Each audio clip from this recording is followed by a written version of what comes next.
welcome to the Enterprise Podcast. My name is Liam Byrne. I'll be your host today. And today with us we have Andrew Holmes, who is an entrepreneur, founder, public speaker, and educator with over 15 years in the sales and marketing game. He was with the well-known ICS creative agency for 7 years, but has recently gone out on his own and started another business called Strands Integrated Marketing Solutions. 2020, he was also the founder of the social movement and apparel brand Love Over It, which I followed closely at the time, and he's a marketing instructor at the University of New Brunswick. Andrew, thanks for joining me today. Man, it's my pleasure. So how's the family? How was the first day back to school? So good, honestly, man. They're so excited. Like my little guy, so my son Mason, he's 5, and my daughter, she's 8. So they're both going on. But it was funny because just to like speak to how excited they were. My son, we got to the bus stop. He wasn't even interacting with anyone. He was just ready for the bus to pull up. He's like, I'm going. I'm ready to get to school. So no, it went off great, man. Typical first day back to school stuff, but it was good. We're happy for new routine. I feel like people really like fall. Yeah, it's my favorite time of the year. Anyway, we're ready. I've been a independent or self-employed consultant for quite a few years now. I find the business doesn't happen very much in the summertime. I find everybody gets back to their desks and people start paying their bills and getting back to work in September, and kids are back to school, so the schedule is a little more routine, which I love. But my son has an extreme obsession with cars and trucks, and so his favorite part of back to school isn't particularly going back to school. It's actually the bus itself arriving and him being able to get onto the bus. He marvels at the truck. Oh, really? That's Mason. Yeah, 100%. That's me. That's my son too, man. He knows the name of every car and every truck on the road, and so he'll be like when the bus rolled up, he was like, "What brand of bus is that?" And I'm like, "I don't know buses, man. I don't know buses very well." Yeah. So cool. Congrats on the move, starting your own firm. I know this is your first week, or is this your second week? This is your first day, right? That's what I thought. Day.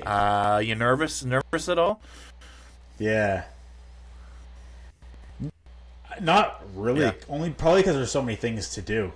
You know what I mean? One of the things that people keep asking it's that, but more so it's like, are you afraid? Like, are you scared?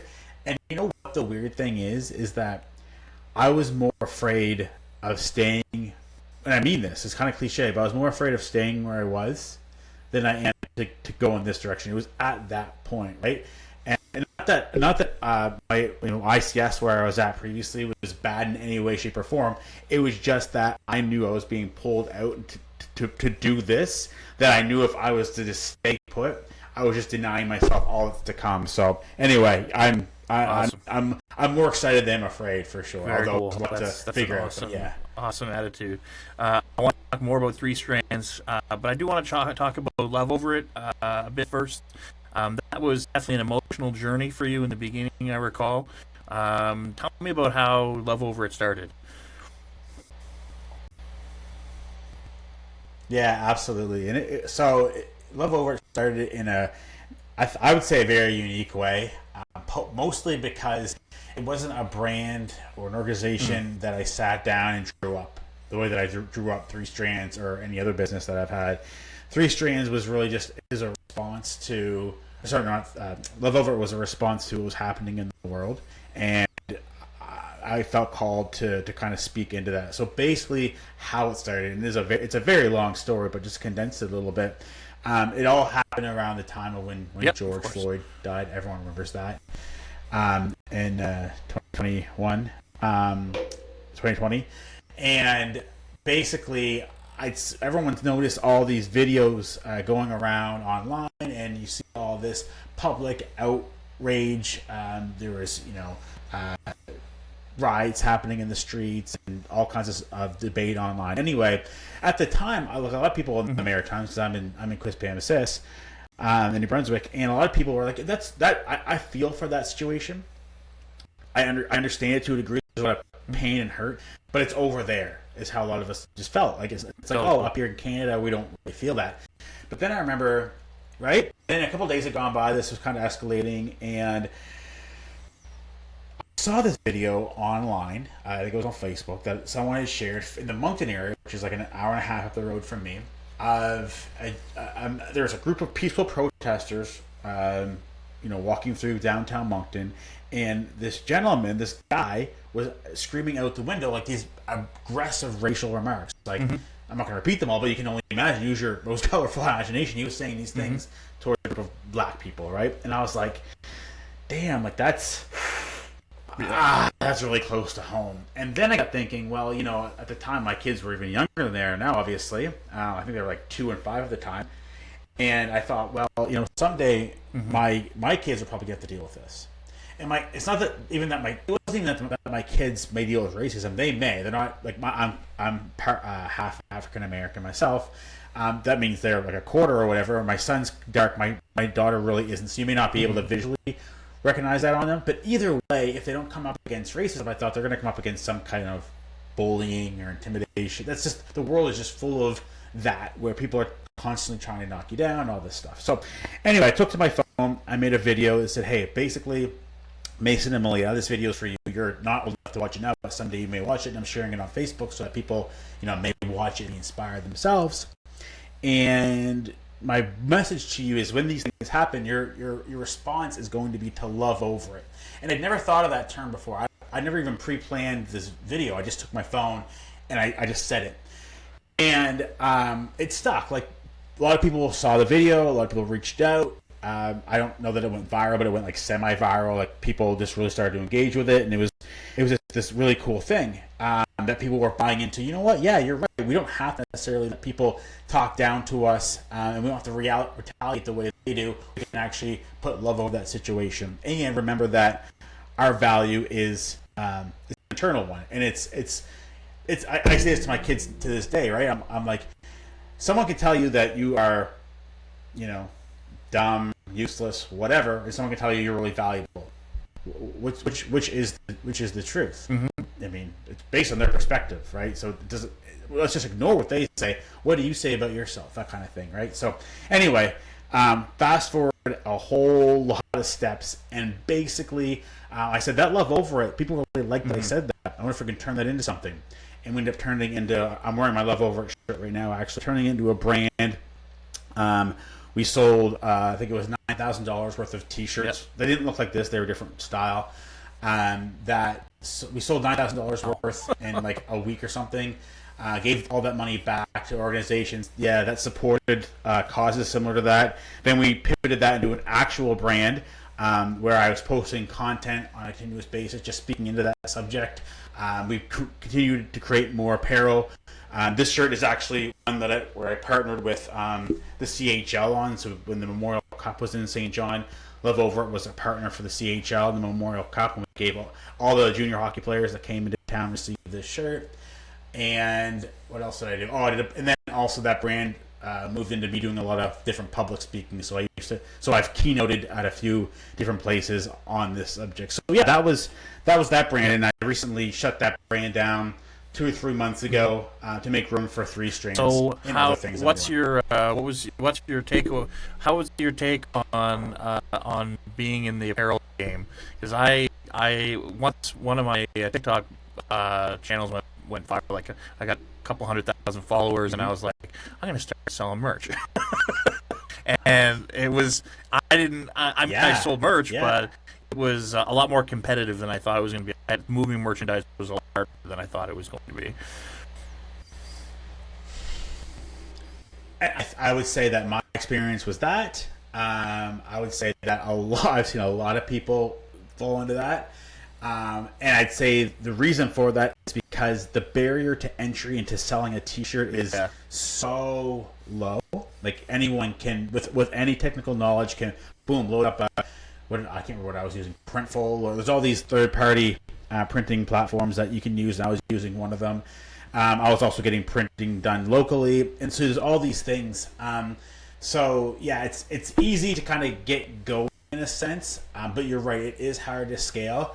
I was able to lean into a bit of a loyal audience because of my message. And that's the thing, you have to, like, it's, I mean, as a marketer, I knew this, but it really put me to the test. It's like, you really have to build a loyal audience, and your, whatever your designs are, they have to be like, because they're, like you said, there's a ton of competition for t-shirts, totally. sweaters, whatever it is. I think you hit the nail on the head there, and having social media followers is, for me, it was a learning experience. Having someone follow you and watch and like and share your videos is not enough to get them to want to spend money to open their wallets. You gotta have a little more. There's just a little bit more, something a little bit more that you gotta have to get them to want to actually spend money.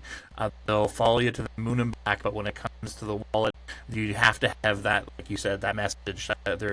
They've got to really have a connection with you in order to spend money, and especially, I would say, on TikTok versus the other channels. TikTok is the most your followers are, it's like a vanity platform versus like YouTube, where it's actually hard to get followers. YouTube and Instagram it's hard to get followers, but I find that the people that are on those channels are more connected with you than on TikTok. So anyway, that's just been my experience, but I like it better now that I don't ask my followers to buy anything. Getting paid for views and from the advertisers is a much better way to operate, in my opinion. So anyway, let's switch gears. I just wanted to quickly touch on UMB. You're teaching at UMB Integrated Marketing Communications. Well, how's that going? What's that all about? Yeah, man. So that was a really cool and unique opportunity. So basically, they've reached out to me and about this time last year, and they said, hey, we have a course that needs to be taught. Typically what happens is, if we have somebody internally that can teach it, they do it. If we don't, then we go to the community, basically. And we like doing that because there's value in that for our students, where they get to hear directly from someone who's doing the work, comparative to a professor who really works from the textbook. And when this came along, I was like, well, that'd be really cool. I'd love to do that. And I was going to say no, because I've learned that I have to be very choosy with my commitments, as we all have to learn. And I was like, you know what? I don't have any more space to bring this on, because at the time I was working full-time at the marketing agency, ICS. I was running Love Over on the side. I got the 2 kids, a wife. I'm playing hockey. I'm running them to hockey, and all the things, right? And I said, I don't know that I can. And my wife was like, no, you actually should look at this. So I looked at it. I prayed on it. And what ended up coming of it was, I thought, why don't I just park Love Over it for 6 months?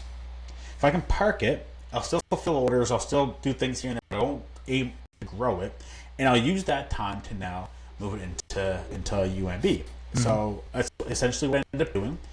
And from, I don't know, what was it, January to May, I taught that, or maybe, I guess it was probably April. I taught that term at UMB in St. John here. It was an in-person class, and it was amazing, man. I couldn't ask for a better course to teach. I couldn't ask for better students. It was a small class of 8 students, so it was perfect for my first time through.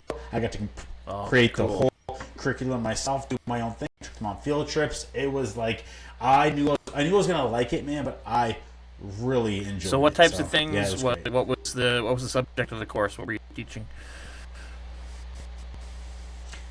Yeah, so the course was Integrated Marketing Communications, and basically it's how all the different aspects of marketing work together. And it really, you start to kind of open their eyes to, like, a lot of small businesses or people would just think, oh, well, marketing is, making a Facebook post, for example, nowadays, or it's running an ad on the radio. And it's like, okay, but there's so much more to it, and here's how all these things work together. So it really takes them from the beginning of, okay, what's the strategic plan of the company? Okay, from there, what are the objectives of the marketing that can meet those goals? Okay, how do you turn that plan into actionable, tactical things that are measurable and all these fun things? And then when you look at it, there's so many things that have to be done. And oh, by the way, while you're doing all those things, like your website, your social media, your videos, your photos, your Google ads, your radio ads, the print inside of your store, your apparel, whatever, all these things. Yeah, you're doing all of them. Now they have to all line up in a distinct way. So I took them through that. I took them through, understanding the buying criteria and how people buy and what that means, and removing friction from the sales process, all the things. So that's what I taught them. And the final project was they had to deliver me a marketing plan. So, how are you going to do the research? What types of campaigns are you going to have? How are you going to measure those campaigns? How are you going to allocate your budget? Are you putting most of your budget to billboards, for example, or is most of your budget going to go towards mobile app ads? Like, and then justify that. So it was a lot. I can't believe there's only 8 people in the class. There should be like the entire marketing class. Everyone, Christ, every person that opens a business should have to take that. Yeah, it's a key class. It's a key because especially if they're going to be a marketing major, in my opinion, because you're learning different elements along the way. You have a course specific to buying digital ads, for example. You also probably have a course specific to traditional advertising, or a course specific to copywriting or whatever. But this course is designed to bring it all together, and that's what marketing is. And taking that course actually led me to opening. Have you ever thought of teaching that to audiences? Like I do workshops a couple times a year. I'll bring 10, 15, 20 people in. It's actually one of the ways that I do business development for my consulting is I do free workshops in different subjects, and then people come to workshop, they watch, and they're like, I kind of feel like I would like to hire you to do this instead.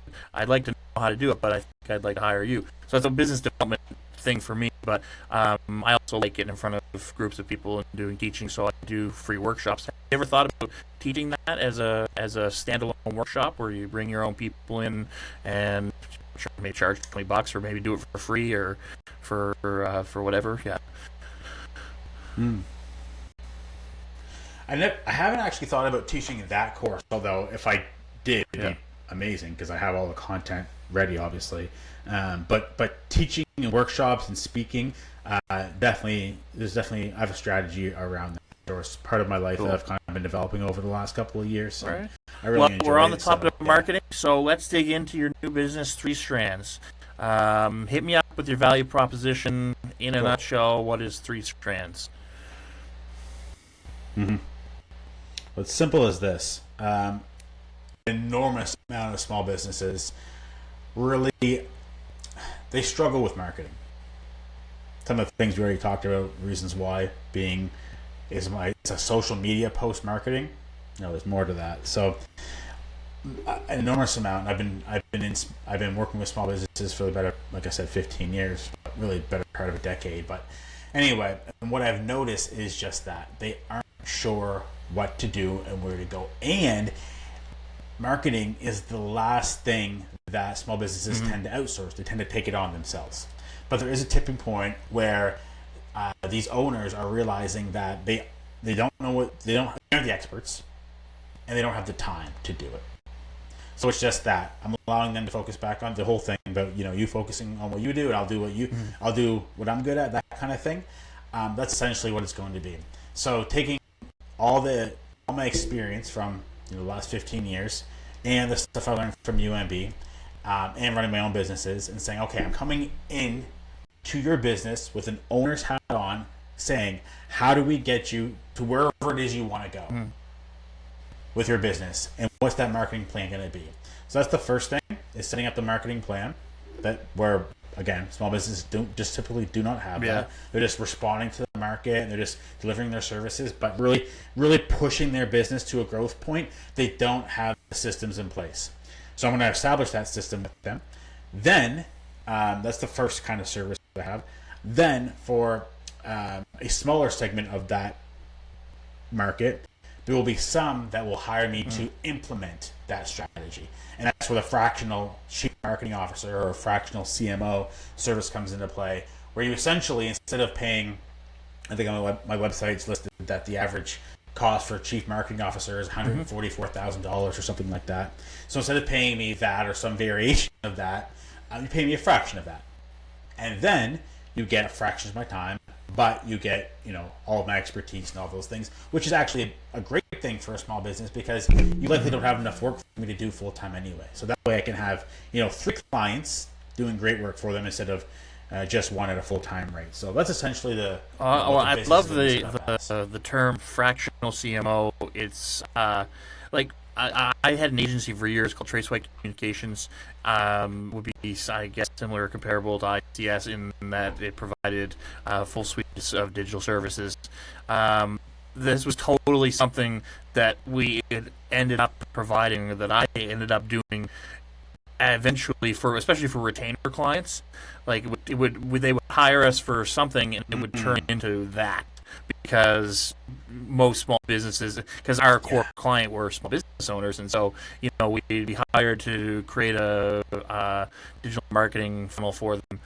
But it would eventually, they would be like, okay, well, can you just stick around? we'll pay you every month, and you just stay and help us with all the other stuff too. But it didn't have a name. In the years that I was doing it, but we now call it fractional CMO, which I think is really cool. How do you sell that concept to? How do you sell fractional CMO to a business? Like, what's the sales process to get a customer interested and close on a fractional CMO? Well, it's basically what it's going to come down to is just, first thing is highlighting that they have that need. Right, so it's like, okay, are there gaps in your marketing? Do you have intentions to grow, and you've identified marketing as a way to do that? Do you have the internal leadership to do it? Yes or no? Right, those types of things. And once we've kind of uncovered that, and it's like, yes, you check those boxes, those bare minimum boxes, then we start to uncover it, and we start to build a plan, and then move into fractional CMO. But then in terms of like selling it to them, in terms of like where they can get in their headspace as to like, how do I either create a budget or find money or prioritize doing this, it's like, well, first of all, they're probably used to fractional services already. Fractional CFO has been around for a long time. Fractional like tech services has been around. Lawyers, it's the same concept as a lawyer. You just have them on a retainer. You don't just maybe hire a full lawyer full time. You just have them for. So they're already used to that. And as I mentioned, like, marketing seems to be the last thing people get off their plates. And I think that a lot of that has to do with, like, marketing is, in my opinion, a lot of fun and it's like a creative scratch, and small business owners like to get in those conversations and have those fun, like, how are we going to solve this? But there comes a point too where they should just pass it on so they can focus on the operational stuff. So, but that's the biggest thing is like, okay, can we fill that gap with someone on a part-time basis that has the experience necessary to move you from where you are to where you. Yeah, I think that's a great way to put it. In any time I've helped a small business to open, and after I'd opened a few of my own businesses and really burned myself a couple times, I realized that an accountant should be the first place you put your money when you're starting a business, and as a fractional accountant. So you have yourself starting a business, and you have the people, the core employees that are there for specific jobs that need to be done in order for the business to operate, and then the first place you should put money should be your person that manages the bills and the money and your taxes and stuff like that. And having a lawyer on hand is usually absolutely paramount, especially if you're registering your business and stuff like that. So it's an interesting way to put it. Is business owners are already doing this in other areas and have been since you opened. This is just another place that you need to allocate some of your dollars. That's right. And most businesses who Well, most businesses that have a business plan should have a marketing budget, anyways, in my opinion. So it shouldn't be that big of a stretch to be able to say, okay, well, it's we need to have a fractional CMO in place, same as we have a lawyer, same as we have an accountant, and everything like that.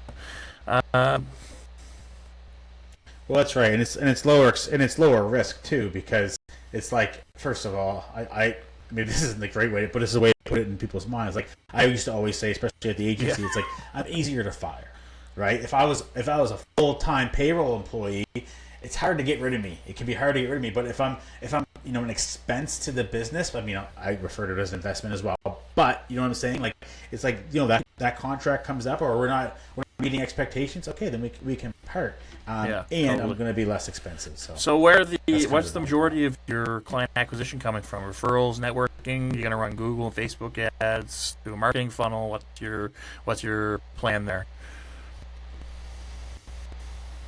Yeah, it's going to be all my network right now. So the prospects that I'm working with currently, and some of the plans that I'm working on currently, just came from my natural market. That's something, networking myself and getting out there has been like top priority for me for the last 10 years. When I left Xerox 10 years ago, so last 10 years it's been about being on boards and going to events and supporting small businesses that way and this way. So I really built up my network for a time such as this. So that's where all my inquiries so far, people asking me for coffees or lunch or to have a Zoom call, has all been my natural market. From that end, it's going to be a lot of referral based stuff. I don't have any plans in my marketing plan to spend any dollars on ad campaigns or anything along those lines, only because I don't need it at the time. That's kind of the beauty of this business as well.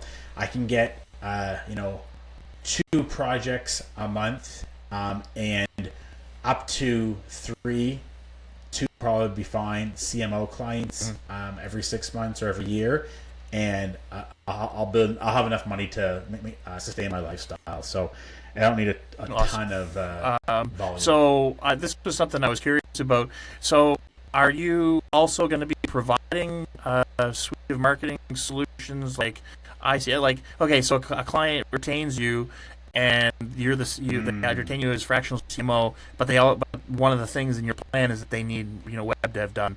So are you sub that out, or is that something that your company is going to provide as well? No, great question. I'm not providing it. So what has to happen is can't remember the 3 C's, but anyway, one of the things that is going to be paramount to onboarding a client is making sure, you have budget for me, but you also have an actual marketing budget for me to help manage. And then what happens is I've got, through my years of doing this, I've got a list of providers or partners or freelancers, whatever you want to call them, that I'll plug in where needed. So I've got different graphic designers, different videographers, different web developers that I'll pull in depending on the client. Okay, needs that and their makes budget. sense. I think you made a great move in the way that you built the agency. You've identified precisely what your strengths are. You built company around it. It kind of reminds me a little bit of it took me a little bit longer to get to the point that I'm at right now, where I started out with an agency where we were doing everything, and I took some time off, and I really took a look at like what I wanted to do, and I wanted to be able to. I like to get my hands dirty and actually like writing copy and doing graphic design and getting into the different pieces of the SaaS software that we're using for customers and stuff. I like doing that stuff, and so now the only thing that I do is I just build marketing funnels, digital marketing funnels for customers. That's it. I close the agency. I just have cblf.io now. And that's the only thing that I do is I just run Facebook and Google ads to my own funnel. My own funnel creates clients for me, and then I just build funnels for people, and that's it.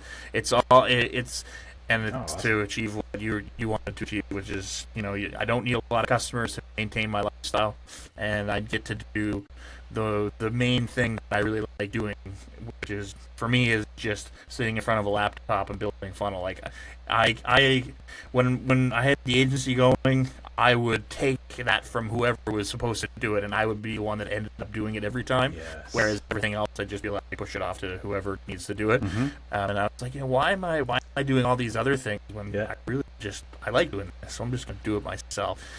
So it's great that in this agency you started, you've identified those skills, things that you enjoy doing, and that's gonna give you the almighty part thing. I think that one of the main things that we get as entrepreneurs, one of the biggest benefits is we get to wake up every day and we get to go play instead of go to work. And I think that the way that you've built a business is you're going to be able to wake up every day with a smile. Like, I'm not going to work today. Today I'm going to play in my hobbies and the things that I love to do. So I know it's a little 100%. early, but before we go, I just want to ask you, what do you think is next in the business? Are you going to grow and hire a build, like an agency of fractional CMOs, or are you going to run solo? What's your plan?